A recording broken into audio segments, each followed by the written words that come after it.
الرجیم بسم اللہ الرحمن الرحیم اللہم صلی علی محمد وعلی محمد۔ مومنین کرام، آج کا ہمارا عنوان ہے کہ روزہ کن چیزوں کی وجہ سے ثواب کی کمی کا باعث بنتا ہے۔ وہ چیزیں ہمیں نہیں کرنی چاہیے جن سے روزے کے ثواب میں کمی ہو، وہ ہیں مکروہات۔ مکروہات میں پہلا یہ ہے کہ اپنی بیوی کے ساتھ، خاتون کے ساتھ بوس و کنار یا ایسی حرکات کرنا جس سے شہوت پیدا ہو یا مثلاً کہ شہوت کا باعث بنے، اس یقین کے ساتھ کہ منی خارج نہیں ہوگی۔ اگر یہ احتمال ہو کہ منی خارج ہو جائے گی تو یہ روزے کو باطل کر دے گا۔ یقین ہو کہ منی خارج نہیں ہوگی، پھر بھی جو بوس و کنار یا حرکات ہوں گی اپنی بیوی کے ساتھ، تو اس سے بیوی ہے یا مثلاً کہ خدا نخواستہ نامحرم بھی ہے، مطلقاً خواتین کے ساتھ اگر بوس و کنار یا یہ حرکات کی جائیں گی تو یہ مکروہ ہے۔ خون نکالنا جو کمزوری کا باعث بنے، جسم سے خون نکالنا جو کمزوری کی وجہ، خون نکلنا کمزوری کا باعث بنے، یہ بھی مکروہ ہے اور اس سے روزے کا ثواب کم ہوگا۔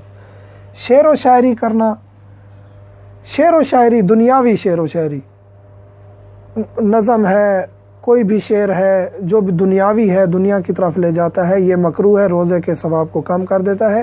ہاں، اہل بیت کی شان میں شعر پڑھنا، قصیدہ پڑھنا، یہ اس میں کوئی حرج نہیں ہے، اس سے روزے کا ثواب کم نہیں ہوگا۔ حمام میں داخل ہونا جو کمزوری کا باعث ہو، حمام میں داخل ہونا، حمام میں بیٹھنا جو کمزوری کا باعث ہو، یہ بھی مکروہ ہے، روزے کے ثواب کو کم کر دیتا ہے۔ خوشبودار پھولوں اور پودوں کو سونگھنا، پھول ہیں، پودے ہیں، ایسی خوشبودار چیزیں ہیں جن کو سونگھنے سے روزے کا ثواب کم ہو جاتا ہے، یہ بھی نہیں کرنا چاہیے۔ گیلے کپڑے کو جسم پر رکھنا، گیلے کپڑے کو جسم پر رکھنا یا کپڑے جو پہنے ہوئے ہیں ان کو گیلا کر لینا، دونوں صورتوں میں روزے کے ثواب میں کمی ہوتی ہے۔ خواتین کا پانی میں بیٹھنا، خواتین پانی میں بیٹھیں گی تو ان سے بھی ان کا روزہ بھی مکروہ ہو جائے گا۔ مرد حضرات اگر پانی میں بیٹھے رہیں تو کوئی حرج نہیں ہے، خواتین پانی میں بیٹھیں گی، باتھنگ ٹب ہے، ٹیوب ویل ہے، جو بھی ہے، پانی میں بیٹھنے سے خواتین کا روزہ مکروہ ہو جاتا ہے۔ دانت نکلوانا یا کوئی بھی ایسا فعل کرنا جس سے منہ سے خون نکل آئے، یہ بھی روزے کے ثواب کو کم کر دیتا ہے۔ اگر وہ حلق تک پہنچ جائے تو خون اگر حلق میں چلا جائے تو یہ مبطل روزہ ہے، روزے کو باطل کر دیتا ہے، لیکن اگر خون نکل آیا، باہر نکال دیا، یہ روزے کے ثواب کو کم کر دیتا ہے۔ جان بوجھ کر کلیاں کرنا، منہ خشک ہو گیا ہے، کلیاں کیے جا رہا ہے بندہ، تو اس سے بھی روزے کے ثواب میں کمی ہوتی ہے۔ جامد چیز سے حکنا کروانا، اگر مائع چیز سے، پانی سے یا اس قسم کے کسی بھی سائل چیز سے، بہنے والی سے اگر حکنا کروایا جائے تو ہم ذکر کر چکے ہیں گزشتہ ویڈیو میں مبتلات والی میں کہ روزہ اس سے ٹوٹ جاتا ہے۔ جامد چیز سے حکنا کروانا، رسی وغیرہ سے، کپڑے سے، کسی چیز سے، تو یہ مکروہ ہے اور اس سے ثواب کمی ہوتی ہے، لیکن روزہ نہیں ٹوٹتا۔ پانی میں سر کو ڈبونا، یہ میں گزشتہ ویڈیو میں بھی ذکر کر چکا ہوں کہ یہ سید علی سستانی دامت ظلہ کے نزدیک مبطل روزہ نہیں ہے۔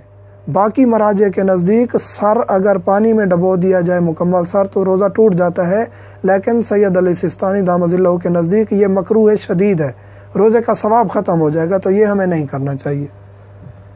ناک میں دوائی ڈالنا جو حلق تک پہنچے، دوائی ناک میں ڈالی جائے جو حلق تک نہ پہنچے، اگر حلق تک پہنچ جائے روزہ ٹوٹ جائے گا، لیکن اگر ناک میں دوائی ڈالی جائے حلق تک نہیں پہنچی، یقین ہے حلق تک نہیں پہنچی تو وہ ہم ڈال سکتے ہیں، لیکن مکروہ ہے، روزے کا ثواب کم ہو جائے گا۔ سرما لگانا، ایسا سرما لگانا جو جس میں مثلاً کہ جو مسک کی طرح ہے، خوشبودار ہے، جس کا اثر حلق تک پہنچ گیا ہے، تو ایسا سرما لگانا بھی مکروہ ہے۔ ویسے عام سرما جس کا اثر حلق تک، جس کی خوشبو حلق تک نہیں پہنچتی، وہ مکروہ بھی نہیں ہے، مبطل بھی نہیں ہے، اس کا لگانے میں کوئی حرج نہیں ہے۔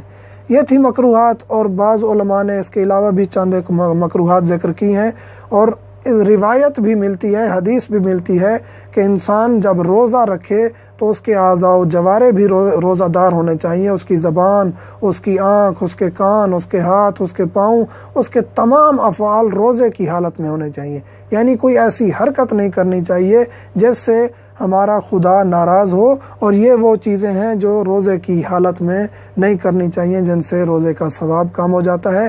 خداوند کریم ہمیں توفیقات عطا فرمائے کہ ہم اس کے اعمال دیے ہوئے پر صحیح طور پر اتر سکیں، انجام دے سکیں۔ الحمدللہ رب العالمین۔